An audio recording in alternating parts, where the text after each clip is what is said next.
Dracula. जब भी आप ये वर्ड सुनते हो तो आपके दिमाग में क्या आता है? एक काले कोट पैंट में नशीली आंखों वाला, जिसके लंबे लंबे दांत हैं, खूंखार सा दिखने वाला, पर चाहे तो हैंडसम भी दिख सकता है और बहुत चार्मिंग है, पर अगर चाहे तो बहुत खतरनाक चीज़ें कर सकता है। ऐसी एक इमेज दिमाग में आती है। ड्रैकुला दरअसल एक बहुत पुराना हॉरर नॉवल था जो इतना पॉपुलर हो गया कि उसके बाद फिर ड्रैकुला और वैम्पायर से रिलेटेड बहुत सारी मूवीज बनी, बहुत सारी बुक लिखी गई, बहुत सारी टीवी शोज बने जो बहुत पॉपुलर हुए। इस हॉरर नॉवल के अंदर जो मेन कैरेक्टर था उसका नाम था काउंट ड्रैकुला और वो बहुत चार्मिंग, टॉल, डार्क और हैंडसम था। लड़कियों को बहुत अट्रैक्टिव लगता था और आदमी उसे जलते थे और उसको हरा नहीं पाते थे। आजकल तो मूवीज में हमने ऐसे बहुत सारे कैरेक्टर्स देखे हैं, पर यह कहानी आज से 100 साल से पहले लिखी गई थी। उस जमाने में ये कॉन्सेप्ट बहुत ही फ्रेश, बहुत अनोखा था। पर अक्सर लोग इस बात का एहसास नहीं करते कि ड्रैकुला दरअसल एक रियल हिस्टोरिकल फिगर के ऊपर आधारित है। ये एक्चुअली एक किंग था। इस किंग को अपनी मिलिट्री कॉन्क्वेस्ट, अपनी बहादुरी के लिए तो जाना जाता है, पर जिस बात के लिए सबसे ज़्यादा पॉपुलर है वो ये है कि अपने दुश्मनों को टॉर्चर करने के लिए बहुत अनोखे और बहुत दहशत वाले तरीके बनाता था। उसके ये टॉर्चर करने के, म्यूटिलेट करने के तरीके इतने खौफनाक थे कि जैसे बहुत लोग अलेक्जेंडर के नाम के आगे द ग्रेट लगा देते हैं, वैसे इस व्यक्ति के नाम के आगे द इम्पेलर लग गया था। मैं यहाँ पे बात कर रहा हूँ व्लाड द इम्पेलर। कहानी शुरू होती है साल 1428 से 1431 के बीच में। ये वो टाइम था जब वलेशिया में, जहाँ पे आज मॉडर्न डे रोमानिया है, वहाँ पे एक बच्चे का जन्म होता है। इस बच्चे के पिता का नाम था व्लाड द सेकंड और नेचुरली इस बच्चे का नाम फिर व्लाड द थर्ड रख लिया गया। इसी बच्चे को आगे जाके लोग व्लाड द इम्पेलर या ड्रैकुला कहने लगे। व्लाड द इम्पेलर के पिता व्लाड द सेकंड एक्चुअली एक ग्रुप का हिस्सा थे। इस ग्रुप का नाम था ऑर्डर ऑफ द ड्रैगन और इस ग्रुप का मेन मकसद था ईस्टर्न यूरोप को ऑटोमन इन्वेजन से बचाना। ड्रैकुला दरअसल एक स्लैविक टर्म है जिसका मतलब होता है सन ऑफ द ड्रैगन। तो यहीं से फिर आगे जाके व्लाड द इम्पेलर का नाम ड्रैकुला पड़ गया। व्लाड का बचपन एक प्रिंस होने के नाते बहुत ज्यादा वायलेंट और कठिन था। उसके पिता को गद्दी छोड़नी पड़ी थी और व्लाड और उसके भाई राडू को ऑटोमन्स ने कैप्चर कर लिया था। ऐसा उन्होंने इसलिए किया था क्योंकि टर्क्स चाहते थे कि व्लाड द सेकंड हमेशा टर्क्स की बात माने। क्योंकि व्लाड एक प्रिंस था, एक इंपॉर्टेंट आदमी का बेटा था, इसी वजह से उसको कैप्टिविटी में भी ठीक से रखा तो गया था, पर व्लाड कभी भी इस कैप्टिविटी को एक्सेप्ट नहीं कर पाया। वहीं दूसरी तरफ उसके भाई राइडू ने ना सिर्फ इस कैप्टिविटी को एक्सेप्ट किया, बल्कि कह सकते हो आप कि उसने उस कैप्टिविटी में अच्छा थ्राइव भी किया और आगे जाके उसने ऑटोमन एम्पायर की मदद भी की। कुछ समय बाद फिर व्लाड के पिता को अपनी गद्दी वापस मिल गई, पर फिर मिलिट्री कॉन्फ्लिक्ट होने की वजह से साल 1447 में व्लाड के पिता को मार दिया गया और साथ ही साथ उनके भाई को भी। तो अब वलेशिया की गद्दी का हकदार था व्लाड। व्लाड वलेशिया की गद्दी पे बैठा था ऑटोमन्स की मदद से 1448 में, पर उसका राज सिर्फ 2 महीने चला क्योंकि जिन लोगों ने व्लाड के पिता को मारा था उन्होंने गद्दी उससे वापस छीन ली और यहां से उसको भगा दिया। अपनी जान बचा के व्लाड यहां से भाग के मोल्डोवा गया, जहां पे वो अपने अंकल बॉगडाउन द सेकंड और अपने कजिन प्रिंस स्टीफन के साथ रहने लगा। पर फिर 3 साल के बाद यानी 1451 में उसके अंकल का भी मर्डर हो गया और फिर से यहां से व्लाड को भागना पड़ा। अब यहां से भाग के वो ट्रांसिल्वेनिया में गया, जहां उसे हंगेरियन लीडर्स ने हेल्प और मेंटर किया। जब ये सब कुछ व्लाड की जिंदगी में चल रहा था, उस समय वलेशिया का रूलर बन गया था व्लाडिस्लाव द सेकंड। और ये एग्जैक्टली रूलर कैसे बना, इसके बारे में लोगों की अलग अलग थ्योरीज हैं। कुछ लोग ये कहते हैं कि इसी ने व्लाड के पिता को मारा था और फिर गद्दी पे बैठा था। कुछ लोग ऐसा कहते हैं कि ऑटोमन्स ने इसको हेल्प किया था वलेशिया की गद्दी को हथियाने के लिए। पर जो भी हो, व्लाडिस्लाव के रूल के दौरान कुछ मिलिट्री कॉन्फ्लिक्ट्स हुए, खासकर तब जब उसने हंगेरियन लीडर जॉन हन्याडी की बैटल में मदद नहीं की। इसी वजह से फिर हन्याडी ने व्लाडिस्लाव को सबक सिखाने के लिए व्लाड को भेजा। यहां आके व्लाड ने व्लाडिस्लाव द सेकंड को मार दिया और फिर 1456 में एक बार फिर से वलेशिया का राजा बना और यहीं से उसकी ब्रूटैलिटी और क्रूएलिटी की शुरुआत होती है। व्लाड ये मानता था कि अपनी जनता को, एक सोसाइटी को सही से चलाने के लिए एक स्ट्रिक्ट मॉरल कोड की जरूरत होती है और वो मॉरल कोड वो खुद डिसाइड करेगा और जो इस कोड को नहीं मानता, जो उसके रूल्स एंड रेगुलेशंस को फॉलो नहीं करता, उसको बहुत ही स्ट्रिक्ट और बहुत ही ब्रूटल पनिशमेंट मिलती थी। नॉर्मली इस टाइम पे जब किसी आदमी ने कोई बहुत बड़ा जुर्म किया होता था तो उसका एग्जीक्यूशन होता था और एग्जीक्यूशन जनरली बिहेडिंग यानी डिकैपिटेशन यानी शरीर से गले को अलग करना। पर व्लाड ने लोगों को पनिशमेंट देने के लिए एक नया सिस्टम निकाला। वो लोगों को इम्पेल करता था, यानी वो विक्टिम्स के शरीर को किसी स्टेक या पोल जैसे मटेरियल से भेदता था और धीरे धीरे भेदता था ताकि जो विक्टिम है उसको बहुत पेन हो और वो उसका पेन बहुत देर तक चले। वो ये चीज़ को इंश्योर करता था कि जो स्टेक या पोल वो यूज़ कर रहा है वो बिल्कुल भी शार्प ना हो, ताकि ये जो इम्पेलमेंट का प्रोसेस है वो बहुत घंटों तक चले। कई बार तो ये प्रोसेस दिनों तक चलता था ताकि इतने समय तक उसका विक्टिम तड़पता रहे, टॉर्चर होता रहे। उसकी इस टॉर्चरस टेक्निक्स की वजह से उसका नाम पड़ गया व्लाड द इम्पेलर, क्योंकि वो लोगों को इम्पेल करता था। पर ऐसा नहीं है कि वो पनिशमेंट सिर्फ इम्पेलमेंट के थ्रू करता था, उसने बहुत अनोखे, बहुत नायाब और बहुत ही टॉर्चरस तरीके निकाले थे अपने विक्टिम्स को तड़पाने के लिए। वो अपने विक्टिम्स को बॉईल करता था, या फिर कई बार आग के थोड़े से ऊपर रख के उनको सेकता था, या फिर उनकी बुरी हालत करके उनको भूखे जानवरों के सामने फेंक देता था। देखिए, आज के जमाने में अगर आपको एक सोसाइटी को स्टेबल तरीके से चलाना है तो आप ये कोशिश करते हो कि आपका लीगल सिस्टम जो है वो सब लोगों के लिए बराबर हो, मतलब कानून सबके लिए बराबर है। पर जो मॉरल वैल्यूज हैं, मॉरल कोड है, वो आप हर इंसान के लिए बराबर नहीं कर सकते। किसी इंसान को लगता है कि कोई बात सही है, किसी को लग रहा है कि वो बात गलत है। हर इंसान की अपनी मोरालिटी होती है। पर व्लाड को ऐसा लगता था कि उसका जो एक स्ट्रिक्ट मॉरल कोड है वही फॉलो होना चाहिए, और इसी वजह से उसने ऐसे बहुत सारे कानून बनाए जो कि उस समय के लिए भी बहुत ही एक्सट्रीम थे। व्लाड ने मैरिज से रिलेटेड भी कुछ रूल्स बनाए थे, यानी पति और पत्नी को कुछ कुछ चीजें करनी है या फिर ये कुछ चीजें नहीं करनी है। अगर उन्होंने वो चीज की तो बुरी तरह पनिशमेंट। और लड़का और लड़की के लिए पनिशमेंट्स ऑलमोस्ट सेम थी, यानी जिस तरह से टॉर्चर एक आदमी को किया जा रहा है वैसे ही टॉर्चर औरतों को भी किया जाता था। पॉवर्टी यानी गरीबी के बारे में उसके बहुत ही एक्सट्रीम विचार थे। ऐसा कहा जाता है कि उसने एक बार अपने महल के पास एक बड़े से हॉल में एक शानदार दावत रखी, और इस दावत में उसने पूरे शहर के गरीब और बूढ़े लोगों को बुलाया और उनको जम के खिलाया पिलाया। और उसके बाद उसने बाहर आके अपने गार्ड्स को कह दिया कि यहाँ पे तुम ताला लगा दो, और फिर उसने इस हॉल में आग लगवा दी थी, सब लोगों को जिंदा जला दिया। और फिर उसने जनता को ये कहा कि मैंने अपने शहर से गरीबी मिटा दी है। अपने विजन को अचीव करने के लिए वो इस तरह के एक्सट्रीम चीजें करता था। मिलिट्री मैटर्स में उसका रवैया था अलायंस बनाने का, मतलब हमेशा किसी के साथ रह के लड़ाई करनी है। जब वो खुद वलेशिया की गद्दी पे बैठ गया था तो साल 1457 में उसने मोल्डोवा में अपने कजिन प्रिंस स्टीफन की मदद करने के लिए अपनी तरफ से 6000 घुड़सवारों को भेजा था। इन घुड़सवारों की मदद से प्रिंस स्टीफन ने पेट्रू एरन के खिलाफ लड़ाई की। ध्यान रखिए कि ये कोई नॉर्मल आदमी नहीं था, ये वो आदमी था जो मोल्डोवा की गद्दी पे ऑलरेडी 2 बार बैठ चुका था, और इसी ने प्रिंस स्टीफन के पिता बॉगडॉन II को मारा था। पर व्लाड की मदद से अब प्रिंस स्टीफन ने पेट्रू ऑरन के खिलाफ जीत हासिल की। व्लाड और स्टीफन के बीच में इस मिलिट्री अलायंस की वजह से ऑटोमन्स के साथ उनकी दुश्मनी और बढ़ी। फिर साल 1460 के जनवरी में पोप पायस II ने बाकी रूलर्स को ऑटोमन्स के खिलाफ एक क्रूसेड, एक यूनाइटेड कैंपेन करने के लिए बुलाया। पोप ने ऐसा प्लान किया था कि एक क्रूसेड चलेगा 3 साल, और इसके लीडर होंगे हंगरी और क्रोएशिया के राजा मैथियस कॉर्विनस। ये उस टाइम के सेंट्रल यूरोप के सबसे पावरफुल राजाओं में से एक थे। इस कैंपेन के लिए कॉर्विनस को 40,000 सोने के सिक्के दिए गए ताकि वो 10 बैटलशिप और लगभग 12,000 सोल्जर्स की आर्मी को इकट्ठा कर सके। पर फिर भी इस क्रूसेड को सेंट्रल यूरोप से खासा सपोर्ट नहीं मिला। सिर्फ व्लाड एकमात्र ऐसा यूरोपियन लीडर था जिसने इसको फुल ऑन सपोर्ट किया था, और इसीलिए फिर उसने कॉर्विनस के साथ एक अलायंस बनाया ताकि ऑटोमन्स को वलेशिया से दूर रखा जा सके। वहीं दूसरी तरफ ऑटोमन अंपायर के लीडर सुल्तान महमद ने देखा कि उनके खिलाफ ये जो क्रूसेड प्लान हो रहा है उसको यूरोप में खास सपोर्ट नहीं मिल रहा, तो इस बात का फायदा उठाते हुए उन्होंने सर्बिया की लास्ट इंडिपेंडेंट सिटी को कैप्चर कर लिया। ऑटोमन फोर्सेस ने हंगेरियन जनरल मिहाली सिजलैगी को भी कैप्चर कर लिया। उन्हें और उनके साथियों को बहुत देर तक टॉर्चर करने के बाद उनके शरीर को 2 हिस्सों में बांट दिया गया। फिर 1461 में ऑटोमन अंपायर के सुल्तान ने एक ग्रीक लीडर को सरेंडर करने के लिए कन्विंस कर लिया, और इसके वजह से उन्होंने आसानी से कोरिंथ और मिस्रा को भी कैप्चर कर लिया। सुल्तान ये क्लेम कर रहे थे कि उनका ऑलरेडी वलेशिया के ऊपर कंट्रोल है। इसी वजह से उन्होंने व्लाड को एक मैसेज भेजा। उन्होंने ये कहा कि अगर तुम चाहते हो कि हमारे और तुम्हारे बीच में कोई प्रॉब्लम ना हो, और इस बात को तुम मानते हो कि मेरा कंट्रोल है वलेशिया के ऊपर, तो तुम हमको एक ट्रिब्यूट देते रहो। ट्रिब्यूट यानी या तो पैसे के तरीके से या कोई और रिसोर्सेज हम तक पहुंचते रहने चाहिए। ये समझाने के लिए मैं आपको एक मूवी का एग्जांपल देता हूं। अगर आपने गैंग्स ऑफ वासेपुर देखी है फर्स्ट पार्ट, तो उसमें देखिए एक सीन होता है जब मनोज वाजपेयी यानी सरदार खान कहता है कि अब उसको मछली के धंधे में घुसना है। तो जो एग्जिस्टिंग लोग हैं जो मछली का व्यापार कर रहे हैं उनको वो जाके डराता है और कहता है कि आप अपनी कमाई का कुछ हिस्सा अब हमको दोगे। इस बार के ट्रिब्यूट में सुल्तान ने बहुत सारी दौलत और 500 सोल्जर्स को मांगा जो जाके अब ऑटोमन फोर्सेस में भर्ती हो जाएंगे। इस ट्रिब्यूट को कलेक्ट करने के लिए सुल्तान ने अपने कुछ मैसेंजर्स को व्लाड के पास भेजा।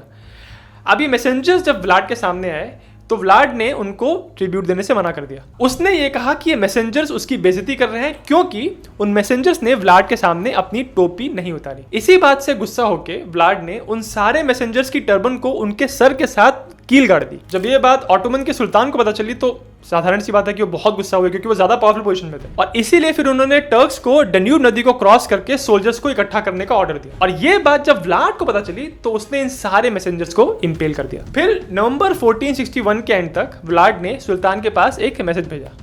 उसने कहा कि वो ठीक है, वो तैयार है ट्रिब्यूट देने के लिए, बहुत सारा पैसा भी देगा, और उसने ये भी कहा कि वो कॉन्स्टेंटिनोपल में आके एक संधि प्रस्ताव सुनने के लिए भी तैयार है। लेकिन सुल्तान ये बात जानते थे कि व्लाड ने कॉर्विनस के साथ एक मिलिट्री अलायंस बना के रखा है। इसी वजह से सुल्तान ने हमजा पाशा को कुछ सोल्जर्स के साथ व्लाड के ऊपर एम्बुश करने के लिए भेजा। इस प्लान के बारे में व्लाड को पता चल गया और उसने एक काउंटर एम्बुश किया हमजा पाशा की फोर्सेस के ऊपर, और फिर गिरगियो नदी के पास उन सब को घेर के पकड़ लिया। इस तरह से हमजा पाशा और उनकी फोर्सेस को या तो मार दिया गया या तो कैप्चर कर लिया गया। हमजा पाशा भी कैप्चर्ड थे और फिर उनको भी टॉर्चर करके इम्पेल करके मार दिया गया। इस लड़ाई के बाद व्लाद ने डन्यूब नदी क्रॉस की और बल्गेरिया के रीजन्स पे हमला करने के लिए गए। व्लाड को टर्किश लोगों की भाषा आती थी और इस बात का उसने बखूबी इस्तेमाल किया। वो टर्किश लोगों के फोर्ट के बाहर जाके उनसे उनकी भाषा में बात करता था, उनसे गेट्स खुलवाता था, और जब गेट खुलते थे तो उनके ऊपर फुल फोर्स में अटैक करता था। इस तरह से आगे आने वाले कुछ हफ्तों तक व्लाड की फोर्सेस ने लगभग 23,000 टर्क्स लोगों को मार दिया। अपनी इन्हीं मिलिट्री विक्ट्रीज की वजह से व्लाड को सैक्सन सिटीज और पोप से बहुत इज्जत मिली, और इसी वजह से फिर लोग व्लाड को इंपेलर लॉर्ड कहने लगे थे। और इसी सब की वजह से व्लाड की रेपुटेशन और दहशत यूरोप में फैलने लगी, और यहां से भाग भाग के टर्क्स अब एनाटोलिया जाने लगे। जब इन सारी घटनाओं के बारे में सुल्तान को पता चला तो वो बौखला गए और उन्होंने कहा कि अब सब कुछ छोड़ छाड़ के व्लाड के ऊपर फोकस करना है। और अब व्लाड ने और सुल्तान ने, दोनों साइड्स ने वॉर की तैयारियां शुरू कर दी। सुल्तान ने एक विशाल सेना इकट्ठी की जिसमें कहा जाता है 1.5 लाख से 3 लाख के बीच में सोल्जर्स थे। इनकी आर्मी में एलीट फाइटर्स थे, आर्चर्स थे, कैवलरी थी, इन्फेंट्री थी, और उनके साथ साथ प्रीस्ट थे, इंजीनियर थे, आर्टिलरी थी, बहुत सारा सामान, बहुत सारा इक्विपमेंट इनके पास था। ये एक वेल इक्विप्ड और एक बड़ी आर्मी थी। इनके पास लगभग 120 कैनन्स और कुछ शिप्स भी थी। उन्होंने कॉर्निवस से मदद मांगी पर वहां से कोई खास मदद नहीं मिली, तो इसी वजह से व्लाड एक साइजेबल फोर्स इकट्ठा नहीं कर पाया। उसके पास 22,000 से लेके 30,000 की फोर्स थी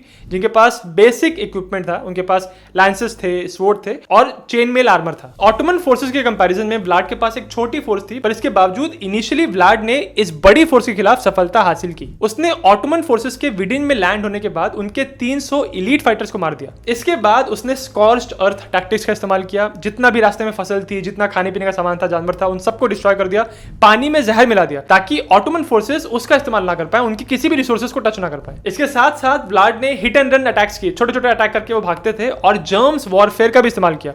मतलब ब्यूबोनिक प्लेग जैसी बीमारियां उसने अपने दुश्मनों में फैलाई हैं। अब हालांकि सुल्तान की फोर्सेस को शुरू में सेटबैक मिला था, पर उनकी फोर्स इतनी बड़ी थी कि इसके बावजूद भी वो वलेशिया की कैपिटल टर्गोविश की तरफ बढ़ते रहे, जहां पे व्लाड का किला था। व्लाड ये बात जानता था कि उसकी फौज छोटी है, कॉर्नर्ड है, उनके पास रिसोर्सेज कम है और उसकी राजधानी खतरे में। इसीलिए उसने एक चाल चली। वो भेष बदल के टर्किश कैंप के अंदर घुस गया। अब उसको अपने दुश्मन की भाषा तो आती थी, तो कैंप में जाके उसको पता चला कि उनको इंस्ट्रक्शंस दिए गए हैं कि रात के टाइम कोई भी अटैक नहीं किया जाएगा। तो इस इंफॉर्मेशन के साथ अब व्लाड ने प्लान किया कि वो रात में ही उनके ऊपर हमला करेगा। इस नाइट अटैक को करने के लिए व्लाड ने अपनी फोर्सेस को 2 हिस्सों में बांट दिया और दोनों हिस्सों ने कैंप के 2 साइड्स पे एक साथ अटैक किया। ये अटैक उसने किया था 17 जून 1462 को, और इस अटैक के दौरान उसने 15,000 से ज्यादा ऑटोमन्स को मार दिया। हालांकि इस अटैक में उसका खुद का भी बहुत नुकसान हुआ। ऑलरेडी उसकी फोर्स बहुत छोटी थी और इस अटैक में उसने 5,000 सोल्जर्स को गवा दिया। व्लाड ने इस अटैक के दौरान ऑटोमन्स के सुल्तान को भी मारने की कोशिश की। उनको मारने के लिए वो जब कैंप में गया तो उसको एहसास हुआ कि ये गलत कैंप है, और इस मिस्टेक की वजह से सुल्तान बच गए। इस अटैक में ऑटोमन फोर्सेस को पूरी तरह डिस्ट्रॉय करने में व्लाद कामयाब हो जाता अगर उसका साथी कमांडर उसकी तरह ही हिम्मत दिखाता, पर वो पीछे हट गया और इसी वजह से व्लाड को भी यहाँ से हटना पड़ा और फिर वो यहाँ से भाग गए। अब ऑटोमन कैंप में इतना मोरल डाउन हो गया था, उनके ऊपर ऐसे सरप्राइज अटैक हुआ था, तो उन्होंने फिर व्लाड का पीछा नहीं किया।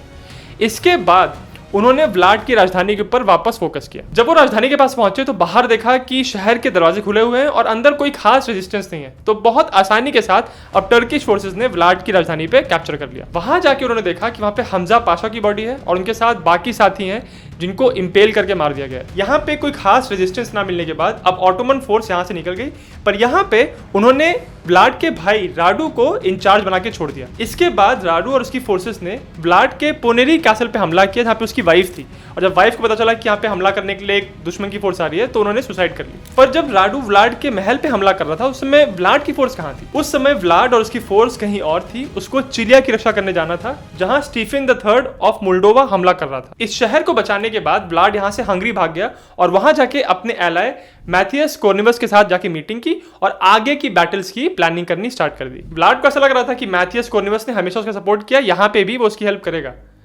परंतु रियलिटी कुछ और थी। मैथियस कॉर्निमस ऑलरेडी डिसाइड कर चुका था कि इस बार वो व्लाड को पकड़ लेगा और उसने ऐसा ही किया। उसने धोखे से व्लाड को पकड़ लिया और फिर हंगरी में ही कैद कर लिया। एग्जैक्टली कॉर्निमस ऐसा क्यों किया, इसके बारे में एग्जैक्ट रीजंस किसी को भी नहीं पता। कुछ लोग ये कहते हैं कि वो होली रोमन एम्परर बनना चाहता था और ऑटोमन्स के साथ ये जो कॉन्फ्लिक्ट चल रहा था उसको खत्म करना चाहता था। और क्योंकि ऑटोमन्स की और व्लाड के बीच में बहुत समय से दुश्मनी चल रही थी, तो उसकी सोच ये थी कि अगर व्लाड को इस पूरी इक्वेशन से बाहर निकाल दिया तो शायद ऑटोमन्स के साथ शांति बनाई जा सकती है। इसी वजह से व्लाड को पकड़ने के बाद जितने भी एंटी ऑटोमन एफर्ट्स की तैयारी की जा रही थी, कुछ प्रिपरेशन किए जा रहे थे, उन सबको अब कॉर्निमस ने बंद करवा दिया। 1462 से लेकर 66 तक व्लाड को हंगरी के अंदर अलग अलग लोकेशंस पे कैद किया गया। अपनी इसी कैद के दौरान एक्चुअली व्लाड के रिलेशंस कॉर्निमस के साथ इंप्रूव हुए, क्योंकि इसी कैद के दौरान कॉर्निमस की कजिन के साथ व्लाड की शादी हुई। उनको एक रहने की जगह दी गई और फिर व्लाड के 2 बच्चे भी हुए थे। व्लाड की पहली शादी से भी उसका एक बेटा था जिसका नाम था मिनिया द बैड, और इसने भी कुछ समय तक वलेशिया पे राज किया था, पर इसका भी मर्डर हो गया था। इतना सब होने के बावजूद भी व्लाड अभी भी वलेशिया की गद्दी पे राज करना चाहता था। इसीलिए उसने स्टीफन बेथोरी के साथ एक मिलिट्री फोर्स तैयार की और वलेशिया की राजधानी पे हमला करके वहां पे उसमें जो राज कर रहा था उसको निकाल दिया और 1476 के एंड में वापस गद्दी पे बैठ गया। पर एक बार फिर से उसका ये जो राज था वो बहुत शॉर्ट लिव था। 2 महीने के अंदर वापस टर्क्स ने उसके ऊपर हमला किया और उसको अपनी गद्दी छोड़नी पड़ी। तो उसका जो तीसरा और आखिरी राज था वो सिर्फ 2 महीने चला। व्लाड की मौत कैसे हुई एग्जैक्टली इसकी भी डिटेल्स क्लियर नहीं है। अलग अलग सोर्सेज में अलग अलग बातें कही हैं। एक थ्योरी के अकॉर्डिंग टर्किश फोर्सेस के लड़ाई के दौरान उसकी मौत हो गई थी इन बैटल।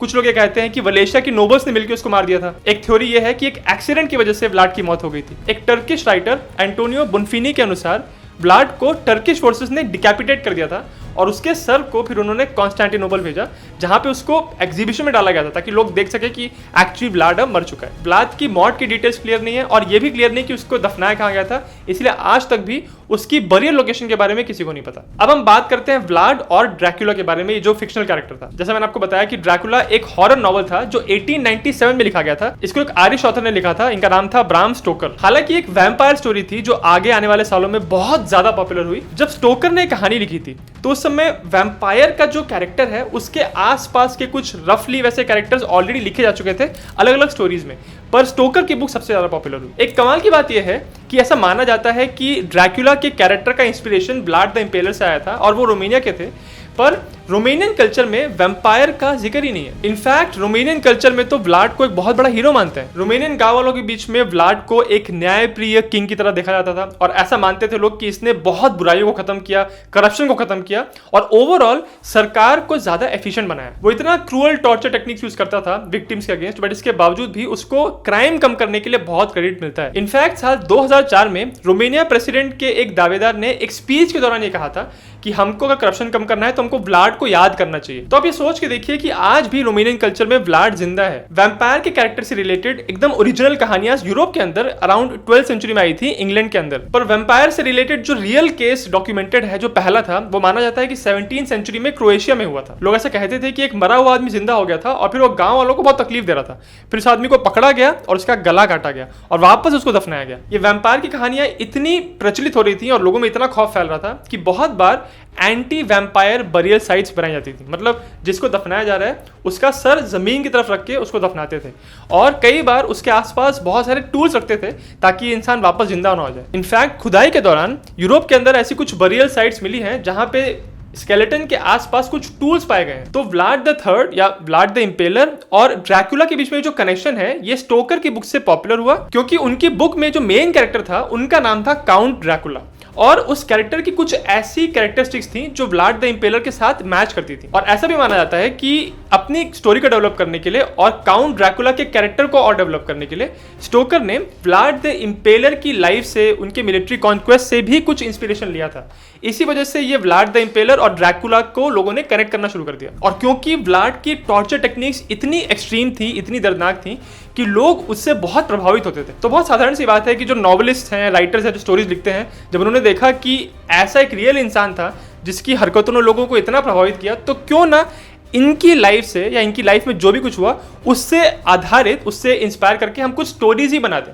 और इसी वजह से ये स्टोरीज आगे पॉपुलर होती चली गई। व्लाड द इम्पेलर की एक और दिलचस्प बात यह है कि जिस सोर्स से आप इनके बारे में पढ़ रहे हैं या इनके बारे में कंटेंट कंज्यूम कर रहे हैं, वैसा ही आपका पर्सपेक्टिव इनके बारे में बन जाएगा। फॉर एग्जांपल रशियन सोर्सेस में कहीं कहीं पे व्लाड द इम्पेरर को एक बहुत बहादुर योद्धा की तरह दिखाया गया और कहीं पे इनकी क्रुएलिटी को बहुत बुरी तरह क्रिटिसाइज किया गया, कहा गया कि ये बहुत ही मैडमैन था। वहीं जर्मन सोर्सेस में इनको क्रिटिसाइज किया गया, ऐसा कहा जाता है कि ये रोमन से ज्यादा दर्दनाक थे, ज्यादा भयानक थे। रोमेनियन कल्चर में जैसे मैंने बताया कि बहुत लोग उनको हीरो की तरह देखते हैं। तो पूरे यूरोप के अंदर व्लाड द इम्पेलर की जो लेगेसी है वो बहुत डिवाइसिव रही है लोगों के बीच में, अलग अलग कल्चर्स के बीच में। अगर आपको वीडियो अच्छा लगा तो मेरे चैनल जिज्ञासियम को सब्सक्राइब जरूर करें।